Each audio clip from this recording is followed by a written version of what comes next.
बोलिए श्यावर रामचंद्र की जय, पवन पुत्र हनुमान की जय, श्री अम्बे मात की जय, श्री सतगुरु महाराज की जय। हर हर महादेव।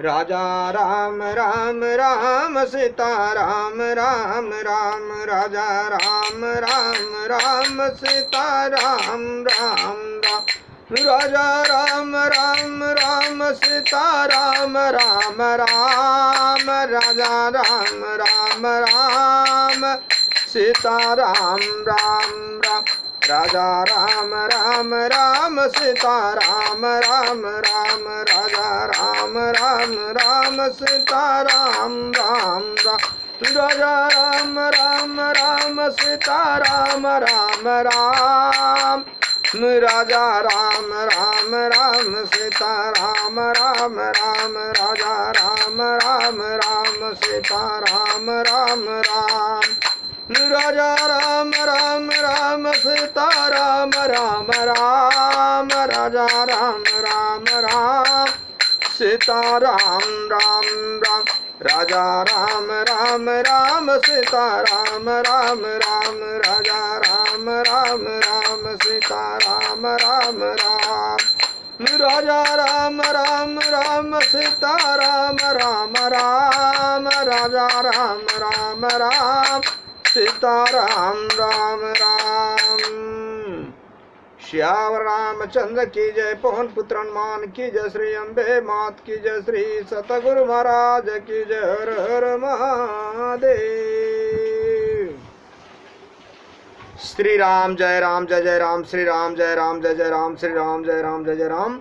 भगवान शंकर के आशीर्वाद से, प्रभु श्री राम जी के कृपा से, देवी माँ के आशीर्वाद से, सदगुरु के कृपा से, श्री भक्तमाल कथा भाग 174, श्री जयदेव जी की साधुता।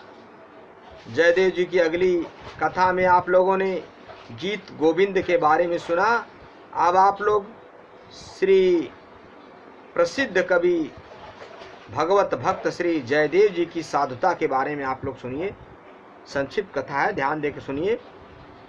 श्री जयदेव जी को एक बार एक सेवक ने अपने घर बुलाया।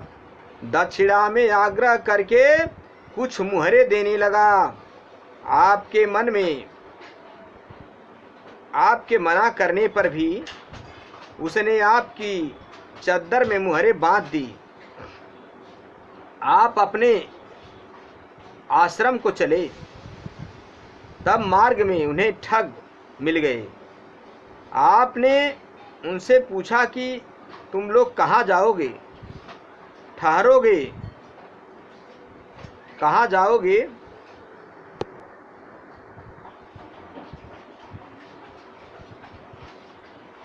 आपने उनसे पूछा कि तुम लोग कहाँ जाओगे। ठगों ने उत्तर दिया, जहाँ तुम जा रहे हो वहीं हम भी जाएंगे। श्री जयदेव जी समझ गए कि ये ठग हैं। आपने गांठ खोलकर सब मुहरें उन्हें दे दी और कहा कि इनमें से जितनी मुहर आप लेना चाहते हैं ले लें।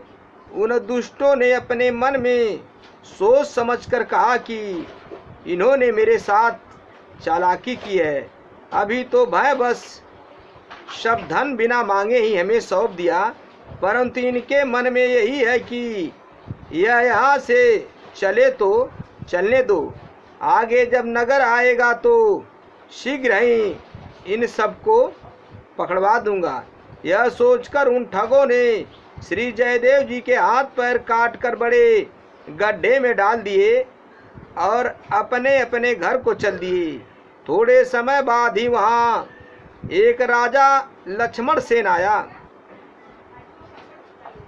उसने देखा कि श्री जयदेव जी सत्कीर्तन कर रहे हैं और गड्ढे में दिव्य प्रकाश छाया है तथा हाथ पैर कटे होने पर भी वे परम प्रसन्न हैं। तब उन्हें गड्ढे से बाहर निकालकर राजा ने हाथ पैर कटने का प्रसंग पूछा। श्री जयदेव जी ने उत्तर दिया कि मुझे इस प्रकार का ही शरीर प्राप्त हुआ है। श्री जयदेव जी के दिव्य दर्शन एवं माधुर्य वचनामृत को सुनकर राजा ने मन में विचारा कि मेरा बड़ा भारी सौभाग्य है कि ऐसे संत के दर्शन प्राप्त हुए। राजा उन्हें पालकी में बिठाकर घर ले आया।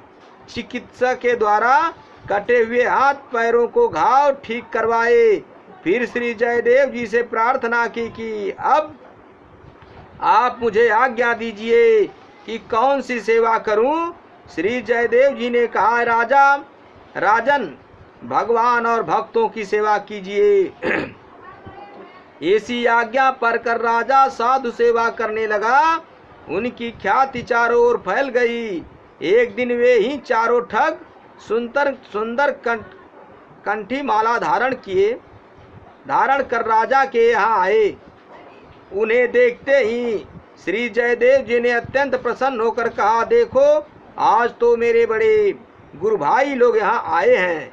ऐसा कहकर उन्होंने सबका बड़ा ही स्वागत किया। श्री जयदेव जी ने शीघ्र राजा को बुलवा कर कहा कि इनकी प्रेम से यथोचित सेवा करके संत सेवा का फल प्राप्त कर लो।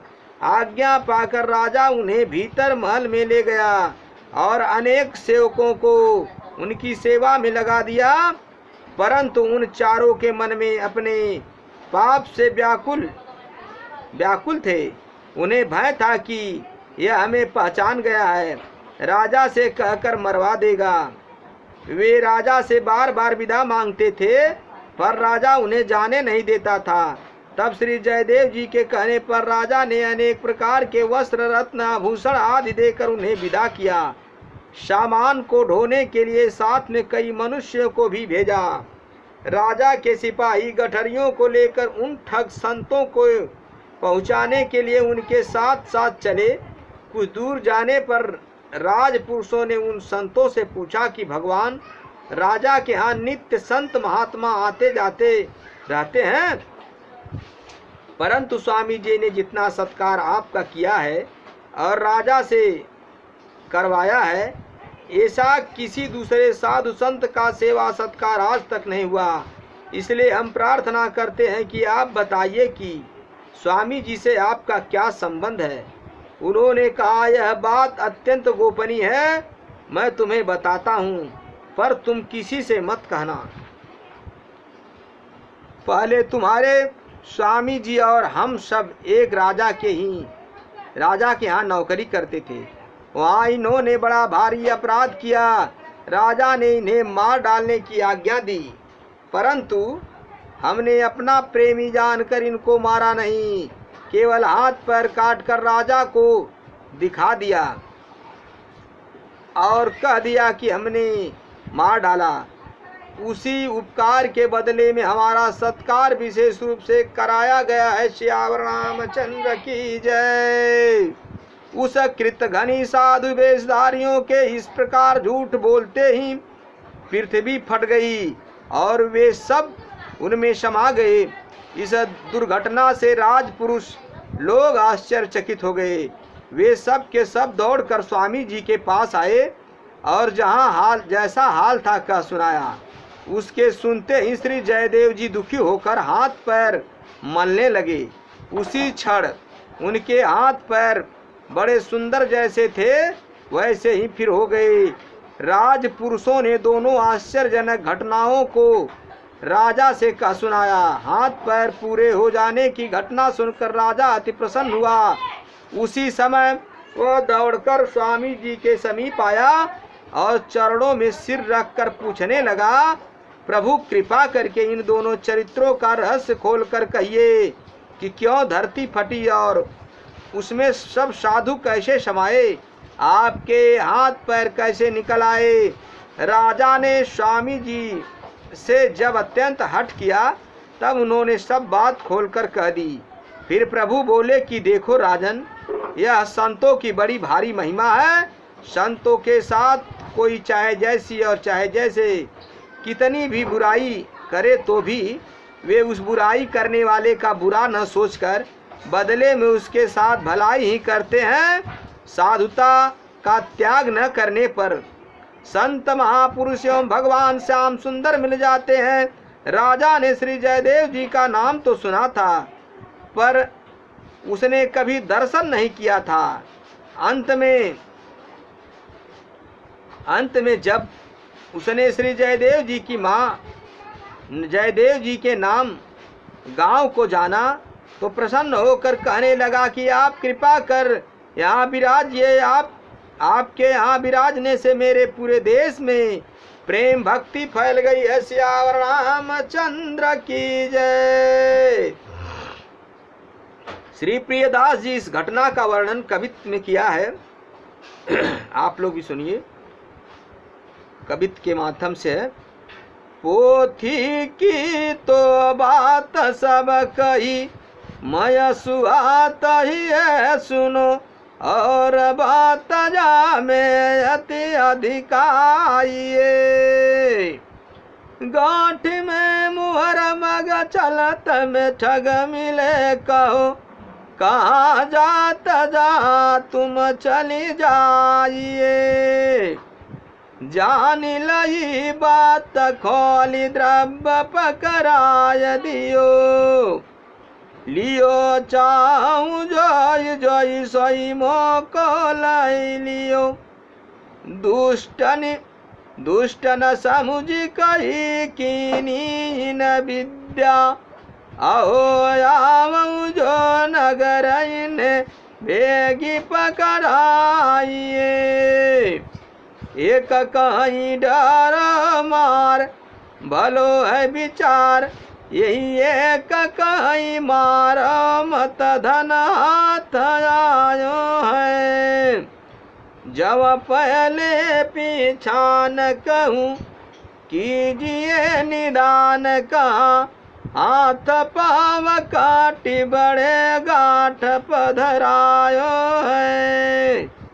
गाढ़ पधरायो है।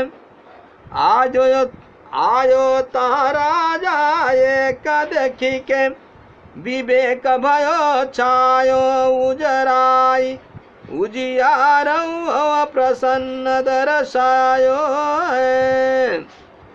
बाहर निकासी मानो चंद्रमा प्रकाश राशि पूछायो। इतिहास कहो यश तनु पाय। बड़े ही प्रभावन बान, शकय को बखान यहूँ मेरो, कहूँ भूरी भाग दर्शन कीजिए। पालकी बिठाय लिए किए सब ढूठनी के जी, भाए भये कछु आज्ञा मोहि दीजिए।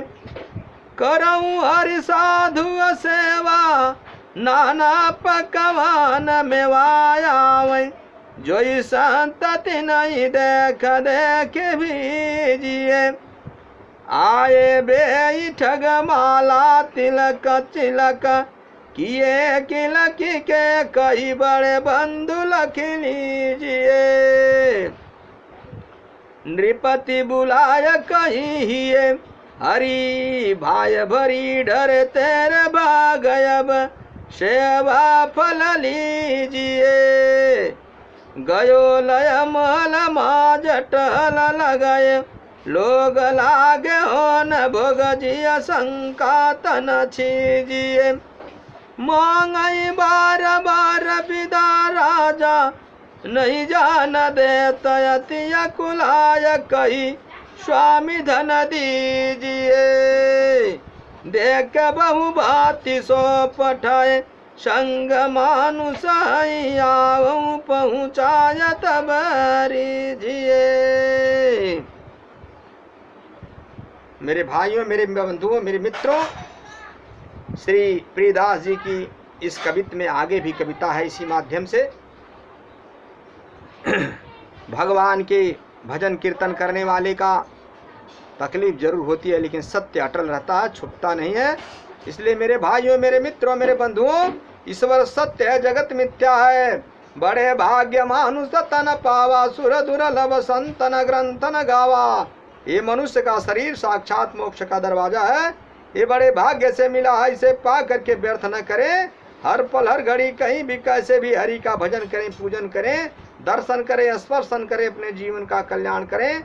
संत सेवा, हरि सेवा, गुरु सेवा, ब्राह्मण सेवा, गौ सेवा, शास्त्रों की कही हुई बात को, वेदों की कही हुई बात को विश्वास मान करके हरि का दर्शन करें, हरि का भजन करें।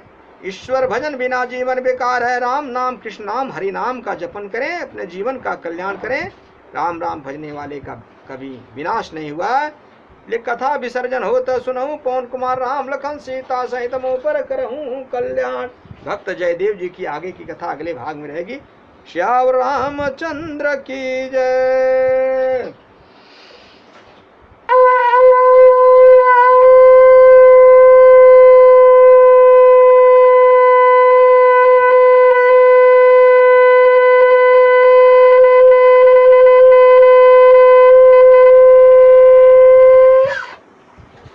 हरि नारायण।